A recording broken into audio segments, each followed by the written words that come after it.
એટલે કળભાઈ આવડું મોટું બાસ્કું લઈને ક્યાં ભાગ્યા રાતે?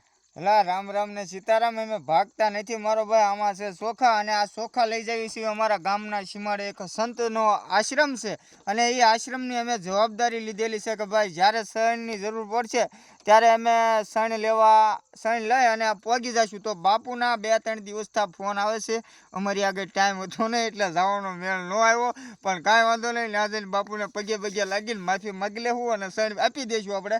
પણ એમાં એવું હોય છે મિત્રો, ટાઈમના હિસાબે અમે ટાઈમે નથી પહોંચી શકતા, પણ અત્યારે રાત્રિનો સમય છે તો અમે આખી ટીમના મેમ્બરોએ બધાએ નક્કી કર્યું કે ભાઈ હાલો આપણે જે શણ જોવે એ દેતા આવીએ. થોડા ઘણા કુંડા પણ અમે સાથે લીધા છે. એ બીજી ગાડી છે, એ ગામમાં ગાડી અમારે ઊભી છે, તો અમે ફટાફટ અમારા સ્થળ ઉપર અત્યારે હાજર છીએ, તો અમે ફટાફટ રવાના થઈએ છીએ. અને ખાસ મિત્રો અમારું જય બજરંગી ફેસબુક પેજમાં છે ને તમામ વિડીયો હોય છે, તો યાર ફોલો કેમ નથી કરતા, સપોર્ટ કેમ નથી કરતા એ પણ તમે કોમેન્ટમાં કરજો, કારણ કે અમે આ જે કાર્ય કરીએ છીએ તમારા સાથ સહકાર અને સપોર્ટથી કરીએ છીએ.